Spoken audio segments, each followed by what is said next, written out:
Video में हम biology के क्वेश्चन डिस्कस कर रहे हैं। ये अलग अलग एग्ज़ाम के लिए बहुत ही इम्पोर्टेंट है, जैसे कॉम्पिटिटिव एग्ज़ाम या ख़ास करके उस सभी एग्ज़ाम जिसमें बायोलॉजी का, जीव विज्ञान का क्वेश्चन पूछा जाता है। तो हम क्वेश्चन नंबर 1 से डिस्कस कर रहे हैं। यहाँ पर क्वेश्चन नंबर 1 क्या कह रहा है ना, यहाँ चैप्टर का नाम है आनुवांशिकता एवं जैव विकास। आनुवांशिकता एवं जैव विकास। तो पहला क्वेश्चन कर रहा है कि एटाविज्म का क्या अर्थ है। तो एटाविज्म का क्या अर्थ है, तो हम जानते हैं कि एटाविज्म मतलब होता है संतति में पूर्वजों के गुण का आना जो जनक में नहीं है ना। जनक में नहीं है मतलब कि जन्म देने वाला में नहीं है, लेकिन वो भी गुण अपने इसमें आ जाता है, संतान में आ जाता है। संतति मतलब संतान में पूर्वज का गुण आ जाता है, ठीक है। और वो जो गुण है उसमें नहीं है जन्म देने वाले का। तो अब हम सेकेंड क्वेश्चन डिस्कस करते हैं। सेकेंड क्वेश्चन क्या कह रहा है। सेकेंड क्वेश्चन कह रहा है कि प्राकृतिक चयन द्वारा जीवों का विकास कहलाता है। तो प्राकृतिक चयन द्वारा जीवों का जो विकास कहलाता है वो डार्विनवाद कहलाता है। डार्विन एक वैज्ञानिक थे जीव विज्ञान का, उन्होंने ही है ना प्राकृतिक चयन द्वारा जीवों का विकास करवाने के लिए खोज किए थे, ठीक है। तो डार्विनवाद हो जाएगा, ठीक है। Option number D. Question number 3 देखते हैं। क्वेश्चन नंबर 3 क्या कह रहा है, कौन सा वैज्ञानिक मेंडल के नियमों की पुनः खोज से संबंधित है ना। कौन सा वैज्ञानिक मेंडल के नियमों की पुनः खोज से संबंधित है। मेंडल जो नियम दिए थे मटर के पौधा में, झुर्रीदार, बिगोल, बीज है ना, इस तरह का, तो उनको पुनः खोज करने कौन तैयार है, कौन खोज कर रहा था, तो शर्मक वैज्ञानिक पुनः खोज करने से संबंधित है।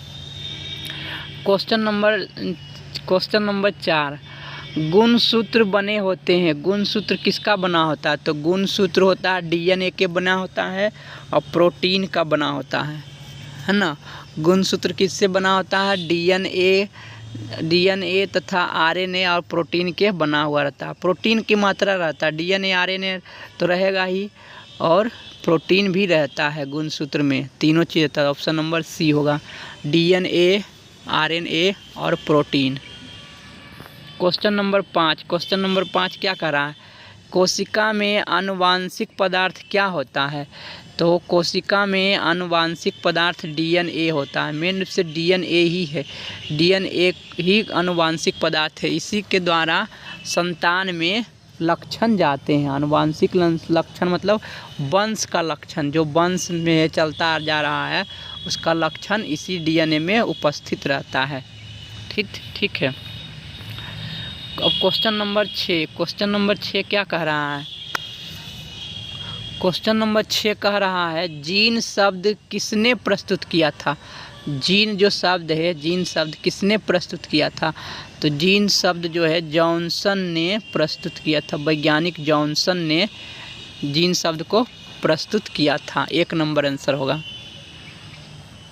क्वेश्चन नंबर 7, मलेरिया उत्पन्न करने वाला मच्छर मादा एनोफिलीज किस तरह के जल में उत्पन्न होता है। तो मलेरिया उत्पन्न करने वाला मच्छर जो मादा एनोफिलीज मच्छर होता है वह गंदा जल में ही रहता है। मेन रूप से गंदा जल में रहता है। जहाँ गंदा जल रहेगा वहाँ पर मादा एनोफिलीज मच्छर उत्पन्न हो जाएगा, ठीक है। ये सभी आंसर नहीं हो। साफ जल में कैसे, साफ जल तो पीते हैं, तो उसमें कहाँ रहेगा मादा एनोफिलीज, ठीक है। क्वेश्चन नंबर हम 8 देखते हैं। क्वेश्चन नंबर 8 क्या कह रहा है, डेंगू उत्पन्न करने वाले मच्छर किस तरह के जल में उत्पन्न होते हैं। अभी मैंने बताया था कि गंदा जल में, है ना। डेंगू उत्पन्न करने वाले मच्छर जो है शुद्ध जल में होता है ना। डेंगू उत्पन्न करने वाले मच्छर शुद्ध जल में होता है, जो लेकिन उसमें भी थोड़ा गंदगी रहता ही है। क्वेश्चन नंबर 9, निम्नलिखित में से कौन सा अवशेषी अंग मानव मानव में पाया जाता है। अवशेषी अंग कौन सा होता है? तो अपेंडिक्स डी नंबर। अपेंडिक्स जो है वो मानव में अवशेषी अंग होता है। जैसे कि चावल खाने से दाएं तरफ अपेंडिक्स होने का खतरा रहता है, वह उसको ऑपरेशन करके निकाल भी देते हैं तो शरीर को कोई हानि नहीं होती है। ठीक है, तो अपेंडिक्स हो जाएगा। अब हम क्वेश्चन नंबर 10 देख रहे हैं। क्वेश्चन नंबर 10 क्या कह रहा है? क्वेश्चन नंबर 10 कह रहा है कि द ओरिजिन ऑफ स्पीसीज नामक पुस्तक किसने लिखी है? तो द ओरिजिन ऑफ स्पीसीज नामक पुस्तक डार्विन साहब ने लिखी है। द ओरिजिन ऑफ स्पीसीज नामक पुस्तक पढ़ रहे हैं सर, तो यहाँ पर आंसर हो जाएगा डार्विन। डार्विन वैज्ञानिक ने द ओरिजिन ऑफ स्पीसीज पुस्तक लिखे हैं। नेक्स्ट क्वेश्चन है 11 नंबर क्वेश्चन। मानव में कितने जोड़े गुणसूत्र पाए जाते हैं? तो मानव शरीर में 23 जोड़ा गुणसूत्र पाया जाता है। ऑप्शन नंबर सी होगा, 23 जोड़ा गुणसूत्र पाया जाता है। क्वेश्चन नंबर 12, कीटों के पंख चमगादड़ के पंख किस तरह के होते हैं? तो कीटों के जो पंख हैं चमगादड़ के पंख के समजात अंग होते हैं। एक ही जैसे अंग होते हैं, समजात अंग होते हैं। कीट के पंख जिस तरह से होता है उसी तरह का चमगादड़ का भी पंख होता है, इसलिए समजात अंग आंसर हो जाएगा। 13 नंबर क्वेश्चन। 13 नंबर क्वेश्चन क्या कह रहा है? वर्तमान प्राणियों में कुछ संरचनाएं ऐसी पाई जाती है, वर्तमान प्राणियों में कुछ संरचनाएं ऐसी पाई जाती है जिनका शरीर में अब कोई उपयोग नहीं रह गया। ऐसी संरचनाओं को क्या कहते हैं? अवशेषी अंग। जिसका कोई उपयोग अब रहा ही नहीं है तो अवशेष के रूप में रह जाएगा, और जब अवशेष के रूप में रह जाएगा तो वैसे अंग को अवशेषी अंग कहेंगे, है ना। ऐसी संरचनाएं होती है प्राणियों में जो कि अवशेष के रूप में रह जाएगा, उसका कोई उपयोग नहीं है, तो ऐसी संरचना को हम अवशेषी अंग कहेंगे। और समान तरह के अंग को समजात अंग कहते हैं। क्वेश्चन नंबर 14, समजात अंगों के उदाहरण क्या होते हैं? जैसे कि हमारा हाथ और कुत्ता के अगला पैर, है ना। एक प्रकार के क्या हो गया, वो समजात अंग हो गया। हमारा दांत और हाथी के दांत क्या हो गया? समजात अंग हो गया। आलू और घास के ऊपरी भूस्तरी, घास का जो ऊपरी भूस्तरी, आलू भी तना है, घास के ऊपरी भूस्तरी क्या होता है? वो भी तना होता है। तो ये तीनों जो एग्जाम्पल उदाहरण दिया हुआ समजात अंग का उदाहरण दिया हुआ है, इसलिए उपरोक्त सभी आंसर हो जाएगा। आलू भी तना होता है, घास के ऊपरी भूस्तरी भी तना होता है ना। तो सभी समजात अंग के उदाहरण हैं। डी नंबर आंसर होगा। क्वेश्चन नंबर हम 15 देखते हैं। क्वेश्चन नंबर 15 क्या कह रहा है? क्वेश्चन नंबर 15 कह रहा है विकासीय दृष्टिकोण से हमारी सबसे अधिक समानता है। विकासीय दृष्टिकोण से हमारी सबसे अधिक समानता क्या होता है? चिंपांजी। चिंपांजी जो है हमारे जैसा समानता रखता है। बी नंबर आंसर समानता, समजात अंग। चिंपांजी मानव के जैसा दिखता है, लेकिन वह थोड़ा सा विकसित हो गया है मानव, चिंपांजी उतना विकसित नहीं हुआ है। तो बी नंबर आंसर हो जाएगा चिंपैंजी। क्वेश्चन नंबर 16, लैंगिक जनन के उपरांत संतानों में अलैंगिक जनन की अपेक्षा विभिन्नताएं होती है। लैंगिक जनन में मादा और नर दोनों को मिलना जरूरी होती है ना। के उपरांत संतान में अलैंगिक जनन की अपेक्षा क्या होती है? अपेक्षा अधिक होती है। अलैंगिक जनन की अपेक्षा विभिन्नताएं अधिक होती है ना। अलैंगिक जनन में जो संतान का विभिन्नता होती है, और लैंगिक जनन में संतान का जो विभिन्नता होती है ना, तो किसमें ज़्यादा होगा विभिन्नताएं?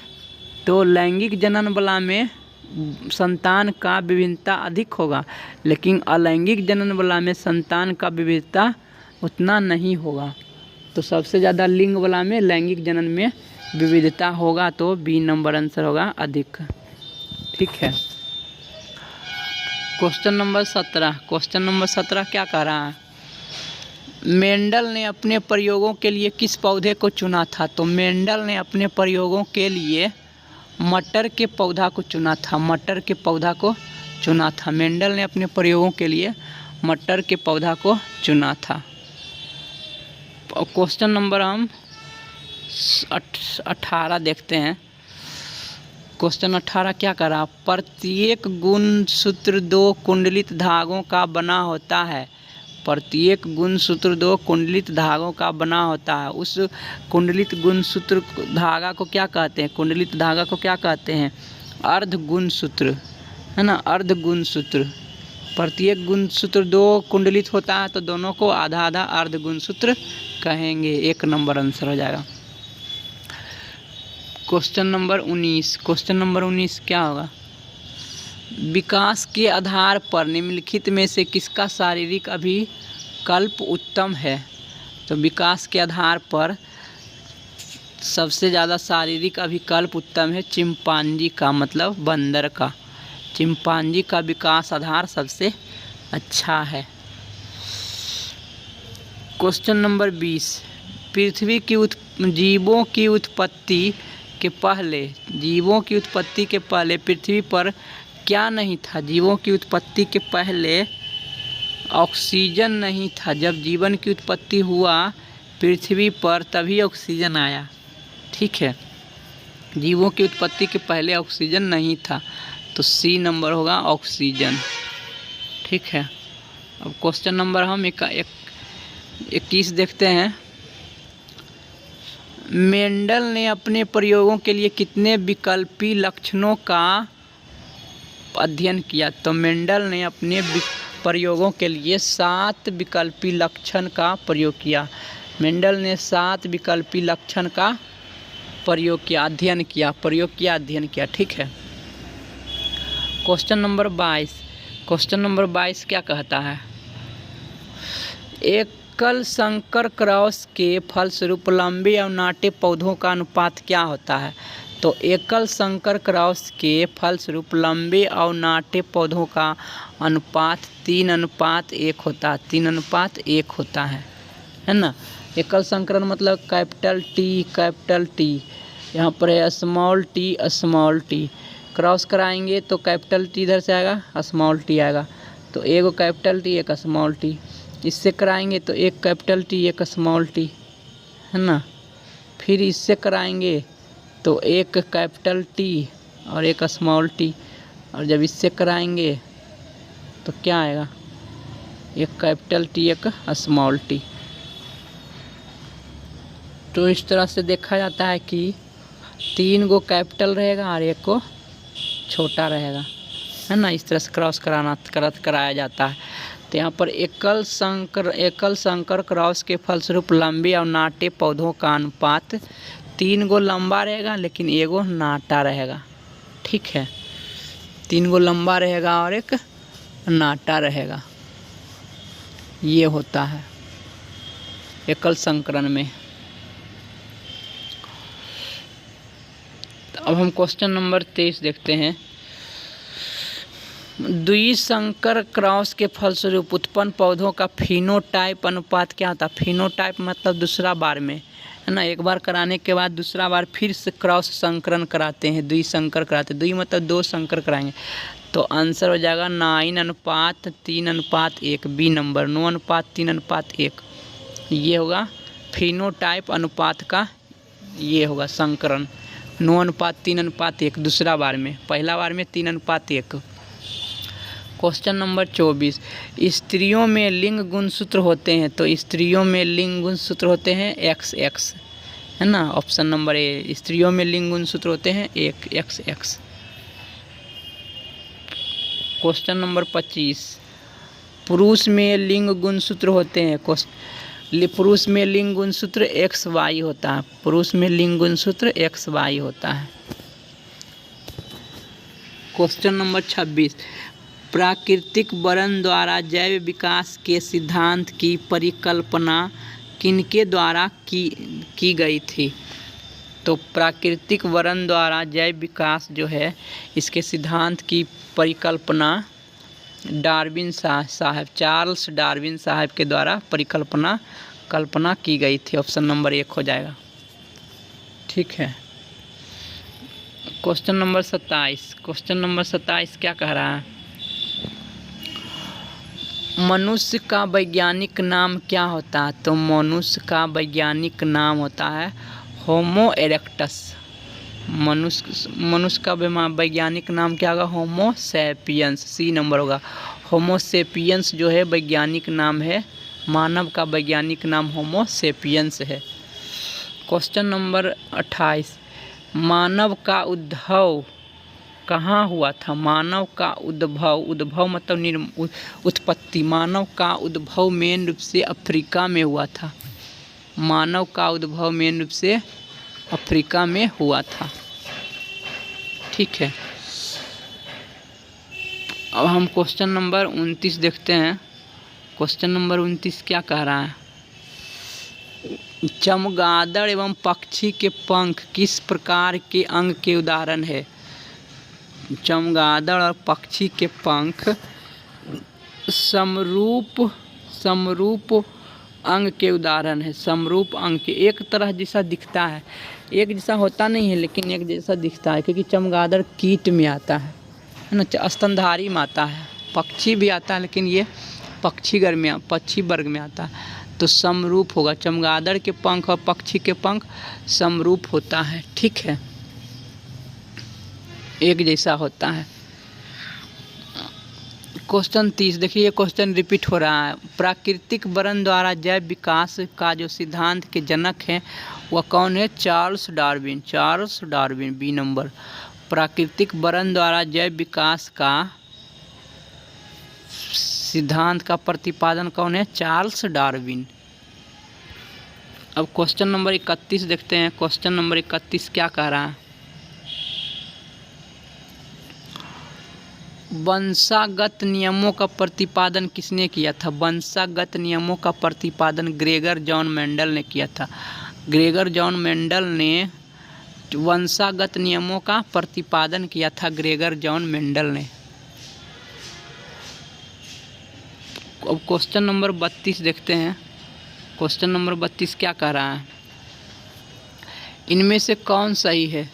तो डिऑक्सी राइबो न्यूक्लिक एसिड होता है। डिऑक्सी राइबो न्यूक्लिक एसिड होता है। बी नंबर ऑप्शन सही है। डिऑक्सी राइबो न्यूक्लिक एसिड होता है। राइबो को रिबो लिखा है, deoxyribonucleic acid, B number सही है।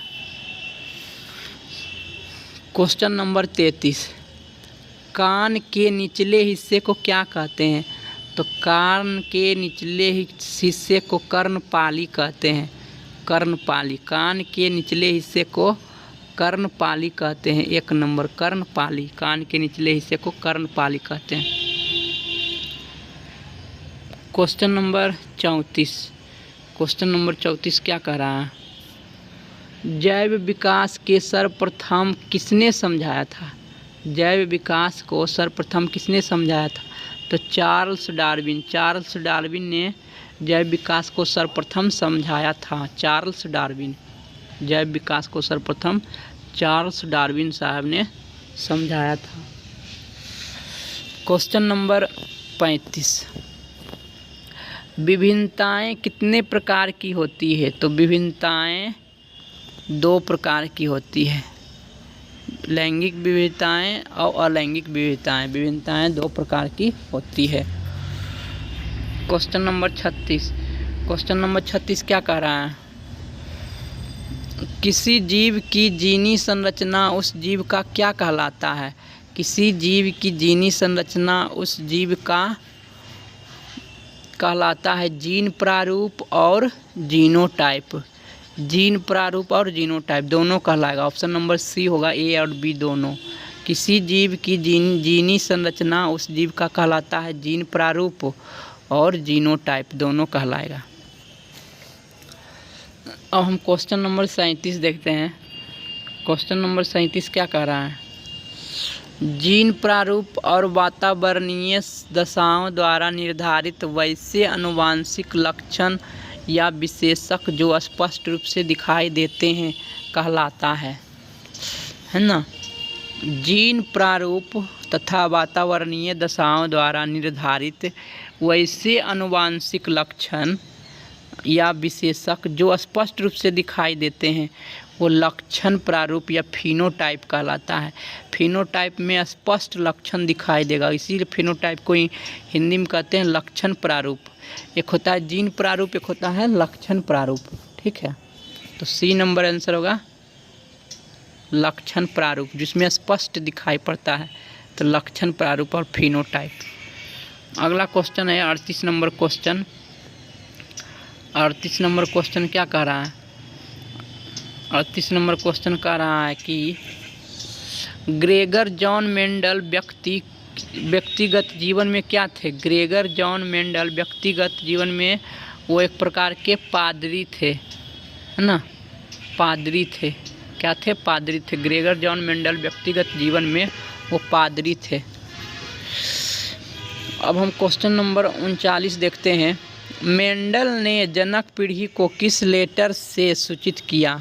तो मेंडल ने जनक पीढ़ी को पी लेटर से सूचित किया। पी लेटर, है ना, पी लेटर। मेंडल ने जनक पीढ़ी को पी लेटर से सूचित किया।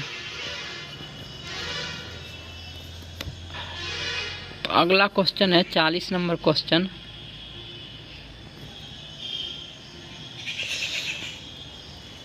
किसी भी प्रजाति विशेष के एक समष्टि या आबादी में, है ना, किसी भी प्रजाति विशेष के एक समष्टि या आबादी में समस्त जीन उस आबादी का क्या कहलाता है ना। स्थित, जो स्थित रहता है ना, आबादी में स्थित समस्त जीन उस आबादी का क्या कहलाता है? समस्त जीन, पूरा जीन क्या कहलाता है? तो जीन कोश कहलाता है। समस्त जीन जीन कोश कहलाता है। जीन रहेगा तो जीन कोश कहलाएगा टोटल, है ना, जीन समष्टि जीन कोश। Question number 41। जाति उद्भव उन जीवों में होता है जिसमें, जाति उद्भव उन जीवों में होता है जिसमें, जाति उद्भव क्या मतलब? लैंगिक जनन होगा। लैंगिक जनन में ज़्यादा विभिन्नता होता है। जाति उद्भव उसी में होता है, लैंगिक जनन में जाति उद्भव होता है, लैंगिक जनन में। अब हम नेक्स्ट क्वेश्चन देखते हैं 42 नंबर क्वेश्चन। 42 नंबर क्वेश्चन क्या कह रहा है? डीएनए अनुक्रम के तुलनात्मक, डीएनए अनुक्रम के तुलनात्मक अध्ययन द्वारा किसी जीव के पूर्वजों की खोज कहलाता है। किसी जीव के पूर्वजों की खोज कहलाता है, क्या कहलाता है? आणविक जाति वृत्त। आणविक जाति वृत्त कहलाता है, आणविक जाति वृत्त कहलाता है। डीएनए अनुक्रम के तुलनात्मक अध्ययन द्वारा किसी जीव के पूर्वजों की खोज क्या कहलाता है? आणविक जाति वृत्त कहलाता है। तुलनात्मक द्वारा खोज किया जाना। Question 43 number. आनुवांशिकी का पिता कहा जाता है, तो आनुवांशिकी का पिता कहा जाता है मेंडल को।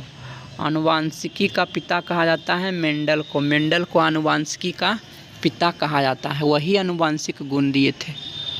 अब क्वेश्चन नंबर 44। क्वेश्चन नंबर 44 क्या कह रहा है? किसके मतानुसार जीवों में प्रजनन के द्वारा अधिक से अधिक संतान उत्पन्न करने की क्षमता होती है ना।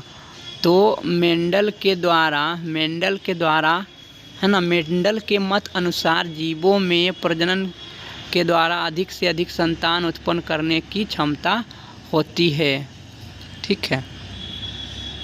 Question number 45। डीएनए में कितने प्रकार के नाइट्रोजन क्षारक होते हैं? तो डीएनए में 2 प्रकार के नाइट्रोजन क्षारक होते हैं, 2 प्रकार के नाइट्रोजन क्षारक होते हैं। Question number 46। क्वेश्चन नंबर 46 क्या कह रहा है? कौन सा लक्षण लक्षण वंशागत नहीं है? कौन सा लक्षण वंशागत नहीं है, मतलब वंश में नहीं जाता है? आँख का रंग तो जैवे करता है ना, शरीर का आकार भी जैवे करता है, बाल की प्रकृति भी जाता है, चमड़ी का रंग नहीं जाता है ना। बी नंबर वंशागत नहीं है, वंश में आता नहीं रहेगा। बी नंबर चमड़ी का रंग। क्वेश्चन नंबर 47 क्या कर रहा है? जीव विज्ञान की वह शाखा जिसके अंतर्गत विभिन्नता तथा आनुवांशिकता का अध्ययन किया जाता है क्या कहलाता है? आनुवांशिकी कहलाता है। जीव विज्ञान की वह शाखा जिसके अंतर्गत विभिन्नता तथा आनुवांशिकता का अध्ययन किया जाता है, आनुवांशिकी कहलाता है। D number answer. Question number 49 देखते हैं ना। क्वेश्चन नंबर 48 देखते हैं, ठीक है।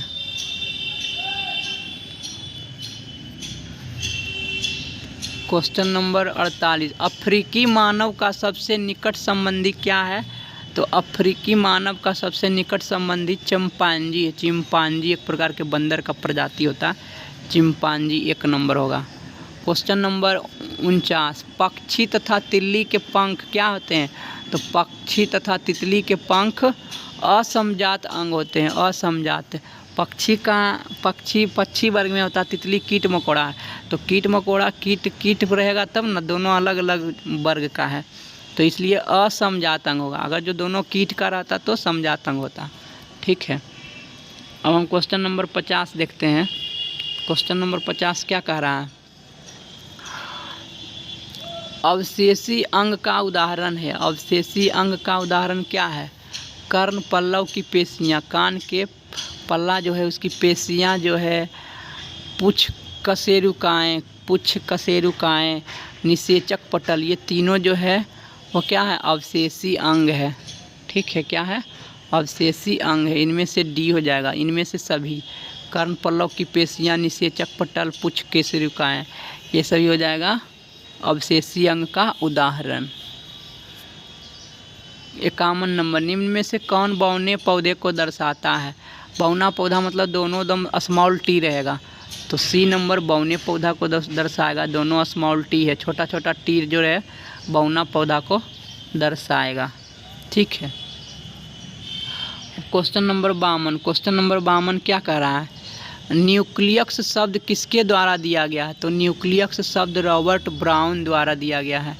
रॉबर्ट ब्राउन द्वारा न्यूक्लियस शब्द दिया गया। न्यूक्लियस मतलब नाभिक शब्द रॉबर्ट ब्राउन द्वारा दिया गया है। तो इस वीडियो को हम यहीं समाप्त करते हैं। 50 क्वेश्चन हो गया और बचे हुए क्वेश्चन हम अगले वीडियो में सॉल्व करेंगे, ठीक है। अगला क्वेश्चन है 53 नंबर क्वेश्चन। द माइक्रोग्राफिया की बुक जो है, द माइक्रोग्राफिया पुस्तक किसके द्वारा लिखा गया है? तो माइक्रोग्राफिया पुस्तक रॉबर्ट हुक द्वारा लिखा गया है। माइक्रोग्राफिया पुस्तक रॉबर्ट हुक द्वारा लिखा गया है और इन्होंने ही माइक्रोस्कोप का खोज किया था, कोशिका की खोज करने के लिए, ठीक है। क्वेश्चन नंबर 54, मानव युग्मक में लिंग गुणसूत्रों की संख्या होती है। तो मानव युग्मक में लिंग गुणसूत्रों की संख्या होती है 2, है ना। युग्मक जो बनता है एक नर का एक मादा का, तो दोनों मिलता है तो गुणसूत्रों की संख्या 2 होती है, ठीक है। 55 नंबर क्वेश्चन है, जीव विज्ञान का पिता किसे कहा जाता है? तो जीव विज्ञान का पिता अरस्तु को कहा जाता है। जीव विज्ञान का पिता अरस्तु को कहा जाता है। बी नंबर, जीव विज्ञान का पिता अरस्तु को कहा जाता है, ठीक है। अब क्वेश्चन समाप्त हो गया। टोटल 55 क्वेश्चन ही था।